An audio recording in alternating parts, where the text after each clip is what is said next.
मित्रों,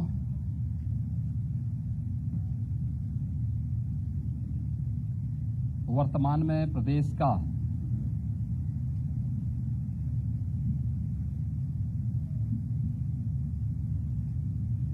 गंगा नदी के तटवर्ती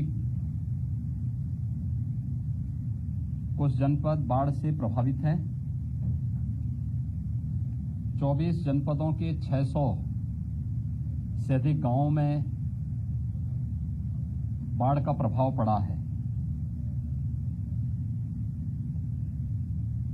ये बाढ़ प्रदेश के अंदर हुई बरसात से कम राजस्थान, मध्य प्रदेश में और हरियाणा से कोटा बांध राजस्थान, माता टीला बुंदेलखंड मध्य प्रदेश और हथनी कुंड बांध हरियाणा से अतिरिक्त जल छोड़ने के कारण यमुना, चंबल, बेतवा नदी में अत्यधिक जल प्रवाह के कारण बाढ़ से लगभग 24 जनपद प्रदेश के अंदर प्रभावित हुए हैं, जिनमें 600 से अधिक गांवों पर इसका असर पड़ा है। मैंने इन जनपदों की व्यापक वहां पर निरीक्षण भी किया है और बाढ़ प्रभावित क्षेत्रों की समीक्षा भी की है।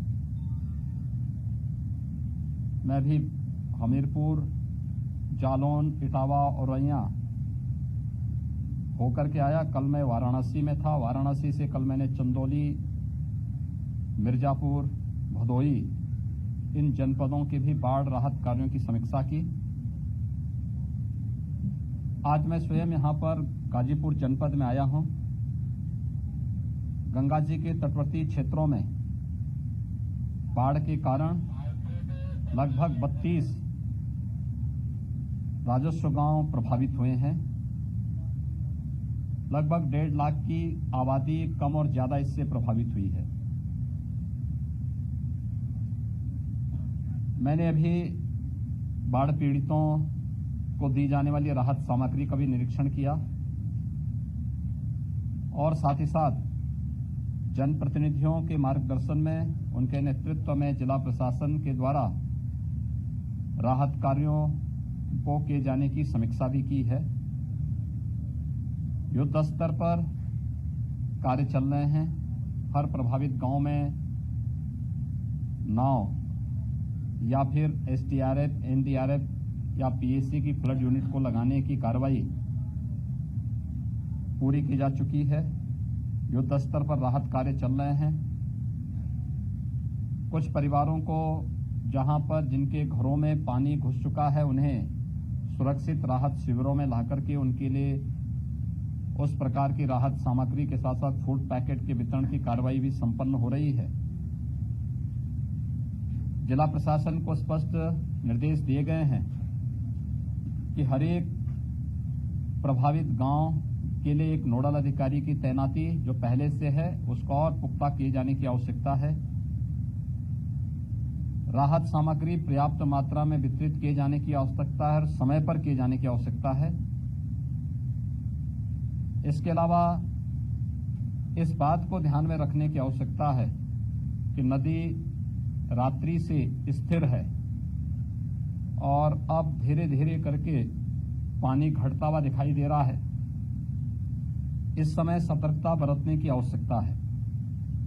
कटान नदी के तटवर्ती क्षेत्रों में हो सकता है, तो सिंचाई विभाग के अधिकारियों को इस बारे में निर्देश दिए गए हैं कि वे इस बात को सुनिश्चित करेंगे कि कटान अवरोधक कार्य उन क्षेत्रों में जहां पर संभावित कटान की आशंका है वहां पर इस कार्य पे धनराशि की कमी कहीं नहीं, इस कार्य को तत्परता के साथ वहां संपन्न करें। जनप्रतिनिधि राहत कार्यों के साथ बढ़ चढ़ करके भाग ले रहे हैं। सुरक्षित माहौल में वे उन सभी पीड़ित परिवारों से मिलें, बिना भेदभाव के सबको राहत सामग्री का वितरण करें। पुलिस विभाग से निरंतर पेट्रोलिंग करने, राहत शिविरों में रहने वाली महिलाओं और बालिकाओं की सुरक्षा के लिए महिला आरक्षियों की तैनाती करने, स्वास्थ्य विभाग और पशुपालन विभाग को भी इन सब कार्यों के साथ जुड़ने के लिए कहा गया है और वे सभी युद्ध स्तर पर स्वास्थ्य विभाग से न केवल मेडिकल की टीम हर प्रभावित गांवों में और शिविरों में तैनात करने के लिए निर्देश दिए गए हैं, बल्कि एंटी रेबीज के इंजेक्शन और एंटी स्नेक वेनम यानी सांप बिच्छू के काटने की शिकायतें इस सीजन में ज्यादा होती हैं, इसको भी हर जगह इसकी उपलब्धता सुनिश्चित कराने के लिए कहा गया है। पशुपालन विभाग से पशुओं के उपचार और उनके लिए चारे की व्यवस्था के लिए भी कहा गया है। ये सभी कार्य युद्ध स्तर पर चल रहे हैं। जिन 32 राजस्व गांवों में बाढ़ का प्रभाव देखने को मिला है, उन पर युद्ध स्तर पर लग करके अगले 24 घंटे के अंदर उन सभी पीड़ित परिवारों को राहत उपलब्ध कराने के लिए निर्देश दिए गए हैं। कार्य संतोषजनक ढंग से राहत कार्य चल रहे हैं और मैं विश्वास के साथ कह सकता हूं कि कोरोना महामारी के दौरान जनप्रतिनिधियों ने, प्रशासन ने हेल्थ वर्कर्स और कोरोना वॉरियर्स के साथ मिलकर के जो प्रदर्शन किया है, इस बाढ़ जैसी आपदा का भी सामना इसी तत्परता के साथ सभी लोग मिलकर के करेंगे। बहुत बहुत धन्यवाद।